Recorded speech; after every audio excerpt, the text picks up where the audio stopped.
Hello बच्चों, क्या हाल चाल है? बढ़िया हो? देखो, आज बहुत ही बेहतरीन टॉपिक और बहुत ही नीट था बच्चों को। कई सारे बच्चे मैसेज भी कर रहे थे कि सर कुछ ऐसा बताइए, बोर्ड में कैसे लिखना है, क्या करना है। बच्चे काफी डरे हुए हैं। देखो, पहले सबसे पहले ना हमें डरना नहीं है, क्योंकि आपकी तैयारी बेहतरीन है, हमें पता है। और डरो ठीक है, लेकिन पढ़ाई अच्छे से करो, बाकी डरना नहीं है, ठीक है।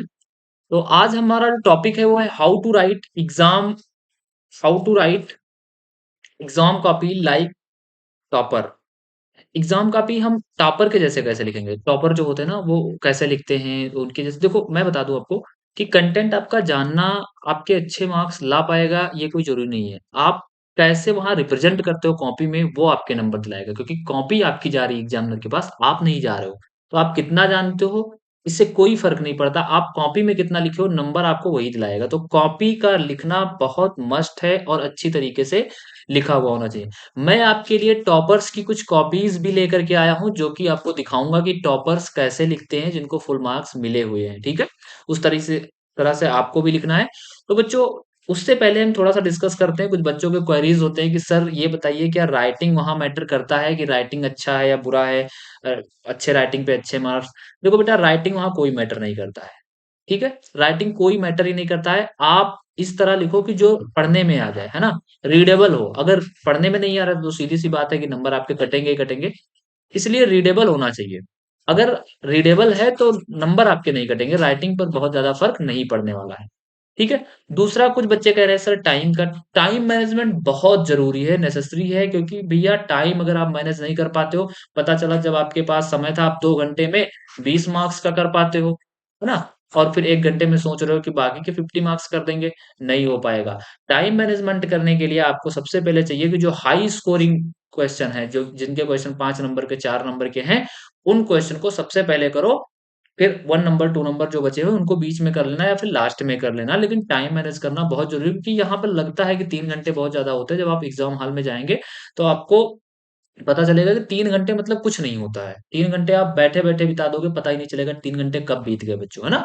टाइम मैनेजमेंट बहुत अच्छे से करना है, और हाई स्कोरिंग जो क्वेश्चन है उनको बहुत अच्छे से करना है, सबसे पहले करना है, ठीक है। अच्छा देखो, रिप्रेजेंटेशन की बात आती है कि आप कैसे रिप्रेजेंट करो। बेटा ध्यान रखना, एक गलती बहुत बच्चे करते हो, क्योंकि इंस्टाग्राम फेसबुक और व्हाट्सएप का जमाना है। शॉर्ट फॉर्म बहुत यूज करते हो, है ना।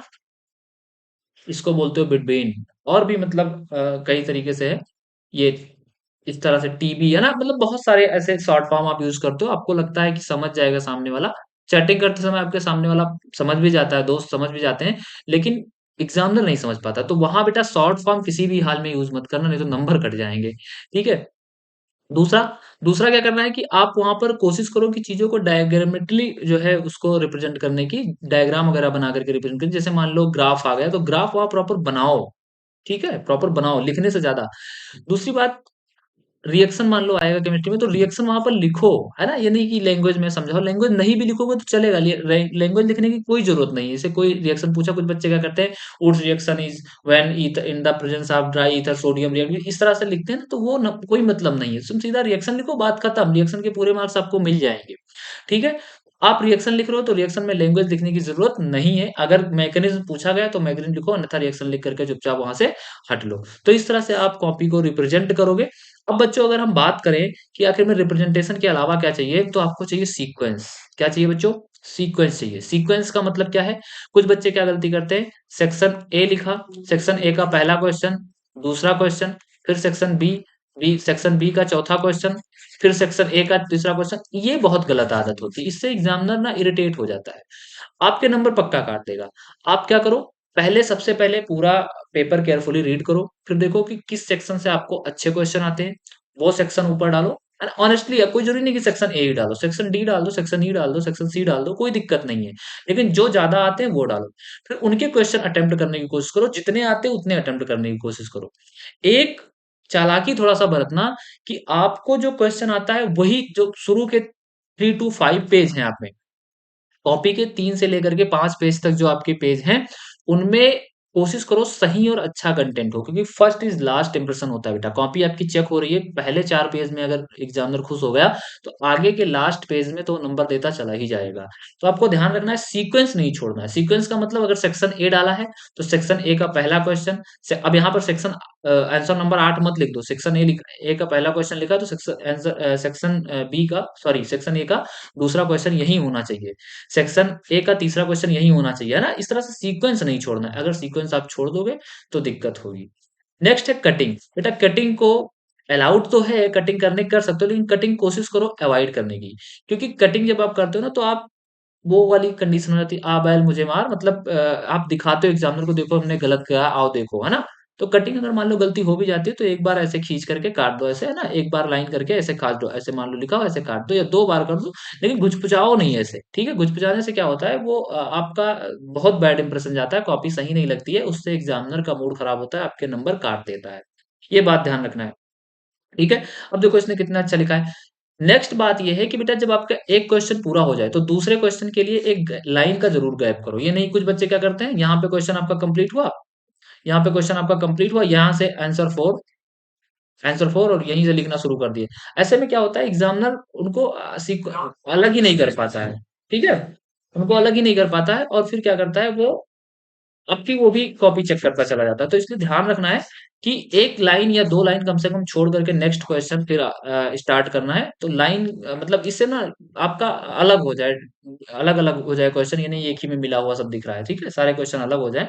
तो इसलिए ध्यान रखना है कि एक क्वेश्चन जब आपका पूरा हो जाए, तो दूसरे क्वेश्चन के लिए कम से कम 1 या 2 लाइन आप छोड़ करके ही लिखो, ठीक है? देख रहे हो सारे क्वेश्चन में, देखो इनका क्वेश्चन यहाँ कंप्लीट हुआ। ये किसी टॉपर की कॉपी है, जो मैं आपको दिखा रहा हूँ, ये किसी टॉपर की कॉपी है, इसलिए देख रहे हो, ये देखो लाइन में छोड़ दिया। ठीक है बच्चों, लाइन छोड़ करके ही दूसरा क्वेश्चन आप स्टार्ट करें। इसके बाद देखो, अगर आप ऑब्जेक्टिव टाइप क्वेश्चन कर रहे हो, कुछ बच्चे क्या करते हैं, फर्स्ट का ए, सेकंड का बी, है ना? इस तरह से लिख करके आ जाते हैं, जो कि एग्जामिनर पर बहुत अच्छा प्रभाव नहीं डालता है। आप क्या करोगे, जैसे मान लो आंसर नंबर 9 है, यहाँ पर आंसर नंबर 9 का ए, तो ए ऑप्शन में मान लो अगर सुक्रोज रहा होगा, तो वो भी लिखो, तो थोड़ा सा ज्यादा इंप्रेशन पड़ता है, ज्यादा अच्छा लगता है। देख लो, ऑप्शन ए मान लो लिखा तो सुक्रोज, ऑप्शन बी मान लो लिखा तो लिखा हुआ bakelite, C O, option C C O, option B, है ना, ऑप्शन सी CH3NH2, इस तरह से लिखा हुआ है। तो आप भी ध्यान रखोगे कि पहले क्या करना है, ऑप्शन चूज करना है, फिर जो उस ऑप्शन में दिया हुआ आंसर उसको भी लिख देना है, ठीक है?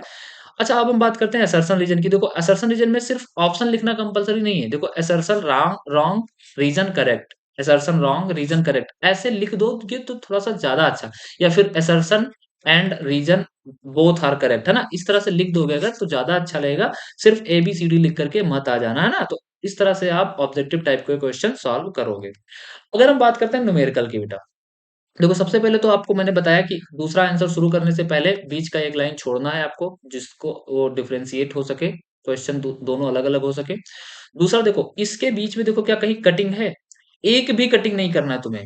क्यों? क्योंकि क्या होता है, न्यूमेरिकल जब करते हो तो उसमें डिवाइड को भी आप कटिंग के द्वारा ही डिनोट करते हो। देखो ये देखो, कटिंग ऐसे करते हो कि नहीं करते हो? अगर आप इसमें एक्स्ट्रा कटिंग कोई करते हो, देख रहे हो ये 2 को 2 से काटा गया है। अगर आप कोई एक्स्ट्रा कटिंग करते हो, उससे एग्जामिनर तुरंत अट्रैक्ट होता है, और वो समझ नहीं पाता है कि ये डिवाइड करने वाला कटिंग है या बच्चे की गलती है। ध्यान रखना, सबसे पहले क्या करो, ऐसे लाइन खींच करके इधर आप रफ पेज यूज कर लो, इधर कोने में आप रफ की तरह यूज कर लो, ठीक है? इसमें जो कटिंग वटिंग करना है वो यहीं कर लो, फिर उसके बाद में यहाँ पर बिल्कुल एक्यूरेट चीज लिखो, ठीक है? यहाँ पर जो कॉपी में लिख रहे हो वहां पर कटिंग अलाउड नहीं है, बिल्कुल भी न्यूमेरिकल में, है ना? तीसरा रिएक्शन कैसे लिखोगे? देखो अगर उसने मैक्रिन पूछ रखा है, तब तो मैक्रिन के चक्कर में पड़ना, नहीं तो मैक्रिन छूना भी नहीं। चुपचाप एक लाइन में रिएक्शन लिख रहे हो, एक लाइन में रिएक्शन लिख करके आ जाओ। कोशिश करो कि अगर जो प्रोडक्ट बन रहा है उसका अगर नाम लिख पाओ तो अच्छी बात है, अगर नहीं जानते हो तो ऐसे लिख करके आ जाओ, ठीक है? देखो एक लाइन में रिएक्शन करके आ गए, एक लाइन में, तो ये थोड़ा सा ज्यादा अच्छा लगता है, ठीक है? फिर देखो ये भी न्यूमेरिकल ऐसे ही है बच्चों, इधर रफ, है ना? तो ये ऐसे आपको लिखना है। मैंने आपको दिखा दिया कॉपी कैसे लिखी जाती है टॉपर की, आपको एक बार मैं फिर से रिकैप कर दे रहा हूँ, देख लो अच्छे से कि कॉपी कैसे लिखा हुआ है, न्यूमेरिकल कैसे लिखा हुआ है, जो ऑब्जेक्टिव टाइप के क्वेश्चन है वो कैसे लिखा हुआ है, और इससे आप अपने बोर्ड एग्जाम में अच्छे मार्क्स गेन कर सकते हो बच्चों, और कोशिश करो ऐसे ही लिखने की कोशिश करना, ठीक है बच्चों? ठीक है, और इसी के साथ, शुभकामनाओं के साथ, ये वीडियो अगर मान लो अगर कोई ज़रूरत पड़ती है कि आपको लगता है कि किसी टॉपिक पे आपको वीडियो चाहिए, आप कमेंट कर जाइए कि सर मुझे ऐसी-ऐसी बात है, नहीं समझ में आ रहा है, तो मैं उस पे वीडियो बना दूँगा, ठीक है? ओके।